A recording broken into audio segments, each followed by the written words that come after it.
Les erreurs que les graphistes et designers débutants commettent en design graphique. Le design n'est pas ce que tu vois, le design c'est ce que tu comprends. Cette pensée est inspirée de Steve Jobs. Si ton design ne fait pas professionnel, le problème ce n'est pas ton logiciel.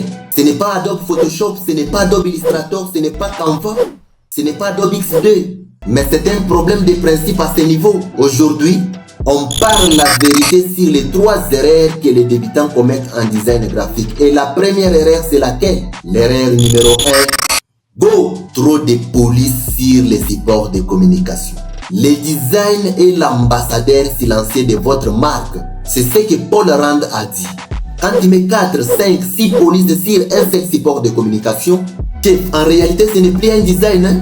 C'est une réunion sans président. Et vous aurez quel résultat à la fin? Zéro. Il n'y aura que la confusion, manque d'autorité et une cohérence vraiment qui n'existerait même pas, et on parlera à ce point de l'incohérence totale visuelle. La solution est celle-ci à ce niveau d'utilisation de trop de polices sur les supports de communication. Utilisez plus ou moins une police pour les titres, une police pour les textes, maximum 2 polices sur un support de communication. 3 seulement si tu les maîtrises très bien. Soit vous mettez les titres en bold, texte en régular, c'est la même famille typographique mais juste les variances de la typographie qui changent à ce niveau. Et ça fait boum, et la cohérence sera immédiatement évidente. Un bon design respire la discipline. Et la discipline crée le respect. L'erreur numéro 2 que les débutants commettent, c'est laquelle? Trop de couleurs sur les supports de communication. La simplicité et la sophistication suprême. Cette pensée est l'inspiration de Leonardo da Vinci. Par exemple, vous trouverez dans un support de communication où quelqu'un utilise les rouges, plus bleu, plus vert, plus violet, plus orange. Ce n'est pas un design, c'est un carnaval. Lorsque vous utilisez trop de couleurs, le message est perdu. Et cela pousse l'œil humain à se fatiguer de regarder votre visuel. Et du point de vue impact et cohérence visuelle, vous avez totalement zéro sans aucun débat. Et la solution professionnelle à ce niveau, soit les conseils que je peux vous prodiguer en tant que professionnel, c'est laquelle? La solution est celle-ci. Limitez-vous à 2 ou 3 polices au maximum sur un support de communication. Et aussi 3 couleurs principales. Plus ou moins 3. Vous voyez par exemple dans cet exemple où nous venons de voir le fond bleu foncé avec un texte blanc et un bouton orange. C'est simple, lisible mais surtout impactant. Regardez un peu la grande entreprise Apple. Regardez un peu Nike. Il n'y a que peu de couleurs. Mais ces couleurs ont une puissance maximale de la communication visuelle. Le secret est qu'un designer fort et professionnel contrôle la couleur. Il ne joue pas avec ça.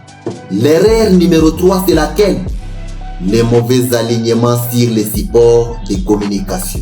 Charles Eames a dit, les détails ne sont pas les détails, ils font le design. Vous verrez parfois quelqu'un utiliser les alignements sur un support de communication tel que les titres centrés, les sous-titres à gauche, logo à mode promenade.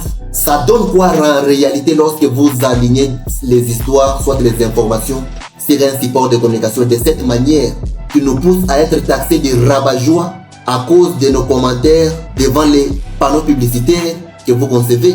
C'est du désordre et le désordre ne vend pas du tout. La solution professionnelle à ce niveau qui concerne l'alignement est celle-ci. Tu dois choisir une direction. Soit tout est à gauche, soit tout est au centre ou en grille propre. Mais tu assumes. L'alignement, c'est invisible. Mais quand c'est mal fait, tout le monde les constate et les ressent. Si et facilement, l'alignement crée l'élégance. Regardez parfois sur ces supports de communication. Ici, nous avons travaillé avec un alignement gauche et aussi droit au même moment.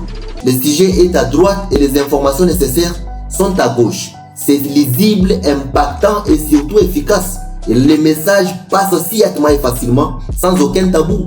C'est comme ça qu'un professionnel doit faire les choses pour être bien vu. Pour que son panneau publicitaire soit bien vu, compris, expliqué et mémorisé. Ne faites pas pour devenir un décorateur. Nous n'avons pas besoin de la décoration. Le design professionnel n'est pas compliqué. Ce n'est pas une question de talent. C'est une question de structure.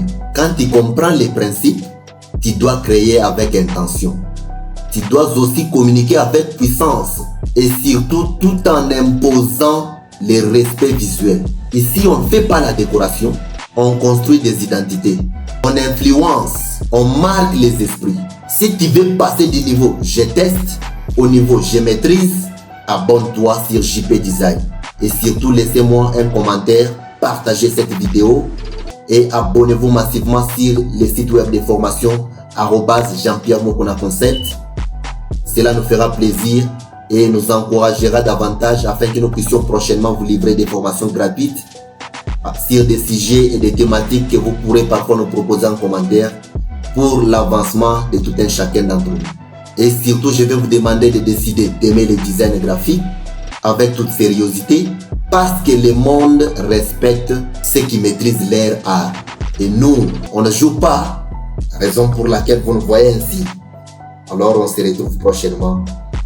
C'était Jean-Pierre Mokona sur la chaîne JP Design, une chaîne aussi pour la propagation de la formation dans le domaine du design graphique et pour ceux qui veulent maîtriser les macros simples en créant des outils automatiques avec Excel, et aussi ceux qui veulent maîtriser le streaming avec OBS Studio, un logiciel plus performant et aussi qui permet de réaliser la création des contenus multimédia.